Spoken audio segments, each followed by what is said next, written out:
I found it interesting. Michael Lee from The Athletic, excellent NBA writer, Mr. Michael Lee on Twitter.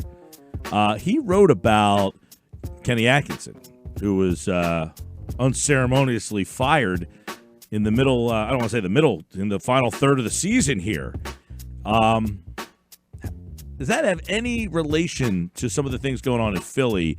He says the dismissal of Kenny Atkinson served as another reminder that adding superstars to an established culture doesn't necessarily enhance it. It effectively ends it. So did the Brooklyn Nets take a look at the Sixers and say, we're not going to go down that same path. We're jumping out ahead of this. Or was there something else there? Let's bring in Michael Lee from The Athletic as he joins us now on the Sports Bash Boardwalk Honda Hotline. Michael, how you been, man? I'm doing well. Good to have you. Did you find the timing to be odd of this Kenny Atkinson as many people in the NBA did? Well, yeah. I mean, they just came off of winning, had an impressive win in Boston when they came back from 21 down, and Karis LeVert has 51. And then they have a triple-double, and they blow out the San Antonio Spurs at home. I mean, they had a bad loss to the Grizzlies, but they won 2 out of 3. They're still 7th in the Eastern Conference without Kevin Durant or Kyrie Irving. It seems like it's a pretty good thing going. They were winning. They weren't as good as they were last year, but obviously they weren't as good because they didn't have the same level of talent. But it's just sort of weird that they got rid of him. But I guess they recognized an inevitability and actually moved on before it became a year-long, situation. I think if you look at the Lakers last year, when LeBron went to the Lakers, Luke Walton was on the hot seat the entire year. And all you heard was just rumors and innuendo and all these things that Luke Walton was done at the end of the year. That does nothing to inspire a team throughout the course of the season. And you saw the Lakers just completely crumbled, especially after the trade deadline. Luke Walton was let go, but he was effectively fired before it even happened. But he obviously was fired the moment LeBron got there. Yeah. Because the expectations changed. So the expectations changed for the Nets the moment Katie and Kyrie got there. And I think that, they were just kind of a little bit ahead of the schedule. They didn't allow, having Durant and Kyrie on the floor to affect it. Said, we know this isn't going to work. And I think sometimes that's a better thing because Atkinson's in a better place. His reputation isn't scarred in any way. And but now the attention is all on those 2 stars. They've changed the culture in New Jersey or Brooklyn. They got to get it done now. Yeah, I mean, I guess one of the follow-ups would be, what is the message of this? I mean, for all intents and purposes, Atkinson is regarded as a good coach. Does it not matter that you have a good coach and that this is the players' league and whatever the coach does to them is really kind of irrelevant, it almost feels like here? Well, whenever you have a star player, unless you have, like, complete and total symmetry from management, ownership, and coach, you're going to have situations where the coach is going to be on very flimsy, ground. You look at the Miami Heat, they were able to add LeBron James and Chris Bosh in 2010. And that first couple of months, it was a little rocky. You remember LeBron had a little shoulder bump with Spoelstra, and there are all these rumors that LeBron wanted to play for Pat Riley, and all the other stuff was coming out. They struggled that first couple of months. But the Heat basically told LeBron and everybody in his camp, zip it. This is going to be the coach. This is what we're going to run, and you're either going to be a part of it or we'll figure out a way to work it out later on down the road. But this is not how you're not going to mess up what we do here. And eventually LeBron bought in because Dwayne Wade was there to basically serve as evidence of what the Heat culture was all about, and they were able to move forward. But you just go down the line in this era, when you add 2 stars to a situation or even one big star, unless you have an established culture that everybody respects and recognizes, and ownership and management are all behind it, if that is not in place, then you're going to inevitably see coaches move on. You've seen it with LeBron multiple times. You've seen it with David Blatt when he went to Cleveland. David Blatt barely had a 2-year. He didn't get 2 years with it, and he got fired with the best record in the Eastern Conference. And so, even though you're like, hey, you look at it, they're having some success, but if you're not vibing with the stars, if you're not, on the same page with the guys that move the meter and sell tickets, then you're going to have a very short, time span with the organization. Michael Lee, senior writer for The Athletic, NBA with us. And that's exactly what I wanted to get to next with you is it feels like there's a misconception potentially. If I'm wrong, please let me know. With franchises needing to get the next coach whenever they want to take the next step. I mean, Dwayne Casey to Nick Nurse, Mark Jackson to Steve Kerr. You bring up Blatt to Tyrone Lue. It's like these franchises, whether they're a good coach or not, and I think we can all agree Kenny Atkinson is a good coach from what we've really seen. Good coach. Really good coach. But they're like, you know what? Thanks. The culture you created was cute. We love the bench dancing, but too bad. We got Kyrie and KD up next. We need a new dude. Yeah, and I think the obvious thing, if you look at the culture that he established, it was one of a team that was real scrappy, feisty, overachievers, guys that come in and, kind of earn their keep and, make a name for themselves against all odds.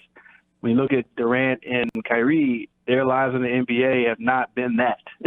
They've been anointed from the moment they've been in the league. And so their persona, their basketball life, or not life, but their basketball NBA persona does not match the Nets culture that they established. They're not like, if you look at Miami, say I mentioned the Heat again, they added Jimmy Butler in the offseason, and they took off this year. One of the reasons why is because Jimmy was a walking Heat culture. He just never played there, but he embodied everything they were about, from the hard work and the just the whole intensity of work and, trying to outwork everybody on the defensive end. And he just fit them perfectly. You add him to the mix, it seemed like the perfect marriage. I'm not saying that it's a bad marriage with Kyrie and Kevin. I'm just saying that the culture that you had established didn't match anything that they'd ever come from, in the NBA. These are two guys, all-star guys. They're gold medal players. They're NBA champions. They're signature shoes with Nike. They have all these, accolades, and that's not what this blue chip kind of blue collar kind of team that the Nets is sort of, that was their identity. And it's hard to really try to bring in stars to and maintain that. You've seen it with the Clippers. They had Kawhi Leonard and Paul George this year, and they've had some things from last year. A lot of the guys that established that culture, they sort of resented the fact that their star players get preferential treatment. They get to be load managed. They get to be treated like stars. But you know what? They're stars. That's what happens. And they're used to being treated a certain way. And I think if you're an organization and you invest that kind of money into having a superstar player, then you are basically going to fall to their quirks and whims. And if they are kind of flighty, the way Durant and Kyrie have sort of been, their reputation has been over the years, then your organization is going to be a little flighty. So and the fact that Kenny wasn't able to connect, and it sounds like it was a mutual thing where he didn't necessarily want to coach next year for this team. I think because he knew what kind of team he wanted to establish, and he also knew what direction their team was going to be headed with two stars now that are going to you got to basically bend to them because that's what the power structure is. What's the number one quality in your mind in a head coach in the NBA? Is it X's and O's? Is it culture in the locker room? Is it just, relationship with stars? Communication. That is the number one thing. Whenever you hear about a coach being fired, 9 times out of 10, it comes down to some level of communication. There's some disconnect either between the coach and the star, or the coach and everybody else on the roster. Where roles aren't defined, guys don't necessarily feel that they're being held accountable. But most of the time it comes down to communication. If coaches are upfront and direct with their guys, they tell them what they expect of them, and then, what they demand of them, then they respect that, and they can kind of go out there and bust their tail and give them all they got. But if there isn't that, then you have guys that are sort of questioning everything. They don't know where to go, and then you have developed distrust, and that's when things fall apart. But you look at, Rick Carlisle, Greg Popovich, Eric Spoelstra, guys who've had long tenures with the same organization. The reason why is because they are telling their players straight up, this is how it's going to be. And if you can't deal with it, we'll get rid of you. And you've seen it. And a lot of coaches don't have that kind of power because they don't necessarily have the support of ownership and management. But typically communication is the key. You have to be able to get the guys to believe you, trust you, and know that you're coming from a sincere place. And if they don't feel that way about you, they'll quit you in a heartbeat. Michael Lee from The Athletic, at Mr. Michael Lee. I know, Michael, that you are in Philly a lot to see the Sixers and have been here through the ups and the downs of it all. And when I see Kenny Atkinson, I have to think that what's going on in Philly, it's kind of the opposite. Philly decided, hey, Brett, you kind of set the culture, but they let him stay through the culture, and now it's just a swamp of social media hate for Brett Brown, and that he's the wrong guy, and he's not a good coach, and he does this, and when they lose, it's because of him, and when they win, he has nothing to do with it. So when you see Kenny Atkinson, then see what the Sixers did, do you kind of tie the two organizations and just look at the different way of thinking and kind of bring it back to what you just said? How impactful do these organizations feel the head coach is to wins and losses? Yeah, I mean, I think that's what Brett Brown's sort of encountering this year, where I think that this year he knows he has to get it done, or he, in all likelihood, won't be back next year. I think that, considering all the things that happened in Philadelphia, it was just a unique situation, from the management, changes to the burner accounts and just all the things that he helped this whole organization sort of navigate itself through, and the fact that he signed up to take these lumps, right, with the intent to actually get a chance to coach them. And I think that, Josh Harris and Dave Blitzer, they've done a great job of just giving Brett the opportunity to sink or swim, to actually fail with this group. And I know fans can be impatient about it, but I don't disagree with their philosophy either. I think that they've actually, said, Brett, you've taken us along this way, but can you get us to the finish line? And he's getting a fair chance to do it, because, last year they were right there, Game 7 against the eventual champions, but then they blew up the entire team, right after that. So he never really got a chance to run it with a, consistent group, And when you look at it on the surface, it's like back-to-back 50-win seasons, it's not too bad. But when you start peeling some of the layers and you realize that, the team, isn't really, where it should be or expected to be, in this season, you see a team like Milwaukee just running roughshod over the Eastern Conference right now. And you're like, why aren't we doing that? And I think that's where you sort of have to say to yourself, okay, what's missing? And you look at the roster, you look at the payroll, say, well, I think we're okay talent-wise. So it's got to be that guy. And that's, I think, what Brett's feeling. I think it's the pressure that the organization's feeling now, that, they're going to have to find a way to get it right the last month of the season, or else, this summer could be pretty ugly. I feel, your colleague at The Athletic, John Hollinger, they ranked the 30 NBA head coaches, and Brett was somewhere in the second tier. And his quote was that he is a convenient punching bag for what is systemically a poor constructed roster. But Absolutely. I feel like fans look at the coach and hold them responsible for wins and losses way more than maybe the media does, and or people who work for the team. I mean, is that fair to say that? Yeah, I would say when it comes to Brett Brown and the Sixers, is extreme, because I think you mentioned it earlier, and I've said it before. What's the Sixers record, like 38-26 or something? Yeah, 38-25. Yeah, right. 38-26. We know they're 28-2 at home and 10-24 on the road. You do the math there. Okay, so they're 38-26. So they're 38-0. And Brett Brown is 0-26. Correct, exactly. I mean, if you ask Sixers fans, every single loss is on Brett Brown. Every single win is on whatever player had a good game.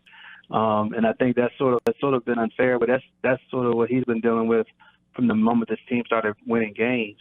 He never really got credit for sticking it out through the rough times. I remember, talking about that first year when they made the playoffs and they things looked really promising, and Ben Simmons won Rookie of the Year and everything. And it was like, wow, okay, they might be building something. And, you gave Brett credit for kind of sticking it through when things would look really dire for the organization. And now it's like, okay, now it's 2 years after that. It's like, okay, now take us somewhere. If you're ceiling, you keep hitting the second round ceiling, eventually you're going to have to make a move. And I think that this year, with a disappointing season, I mean, definitely a roster that's underachieving. When you look at the talent, even though it doesn't fit, it still has there still is a lot of talent. And the fact that, he took a long time before he realized that Al Horford didn't work with the starting lineup. They have such a horrible road record. I think that if they, fail again, come up short or even losing the first round, then the ownership would be justified in putting it on Brett, even though Elton Brand probably made a mistake in going after Al Horford, whose fit just didn't make sense from the beginning. Yeah. And, you could justify it, but it still didn't, like, all the reasons you justified it, you still got to say, well, he's still got to play with Joel Embiid, and I don't think that's not going to work, and it hasn't. But Brett's got to figure it out, and that's what they're paying him to do. He's got to figure it out, whatever talent he has, and he has plenty of it. You got to figure it out. Well, the irony here, Michael, is Kenny Atkinson gets fired for essentially a reason that Sixers fans want Brett fired, and now the Sixers fans would prefer, hey, guy's available, go get him. I mean, it's just a weird dynamic of everybody now that's available is better than the guy you have. Yes, I think that's sort of the way it is that you don't appreciate what you have until it's gone. I don't think the Nets really appreciate what they had in Kenny Atkinson. I think you could say he wasn't the right coach for, Durant and Irving, but it's really crazy because you really don't know. He never got a shot to see, what they were going to be able to do. And they never really got a chance to work with him, with a fully loaded roster to see what kind of innovations he could come up with or what he could do to really, change things to make it work for them and make them, thrive and flourish. I think that's one of the things you got to wonder about. I know that, Kevin didn't play, but, his last relationship, with Steve Kerr in Golden State was not good. It was really as bad as it could get. Despite the level of success they had, there was just a lot of resentment on both sides, between those two. And that's one of the underlying factors for why he left. But I think that, right now he goes to Kenny Atkinson, I think he was pretty good friends with Steve Kerr. It's kind of sort of weird that, he couldn't connect with him either. And you got to wonder who is going to be the guy that's going to be able to be the voice that they're going to respond to. Is it Mark Jackson? Is it Ty Lue? Who's it going to be? I don't think it's going to be Jacques Vaughn, but I think it's going to be interesting to see whoever steps in there. They're going to have a really tough challenge, and so are Kevin and Kyrie, because now it's not just that they're getting paid a lot of money. They're max player, superstar player is supposed to deliver. They got to deliver instantly because the Nets lost a pretty good coach along the way. And even though they weren't necessarily the guys that said, let's fire him, they are the ones that now have to establish a new culture, and they have to prove that they're worth this hassle, Yeah. Good stuff. Michael Lee from The Athletic, at Mr. Michael Lee. Check out his piece on Kenny Atkinson getting fired and what it means in the NBA's culture. It's really good at The Athletic, and he was kind enough to join us on the Boardwalk Honda Hotline. Thank you, Michael. Thank you. Take care. Great stuff. Michael Lee.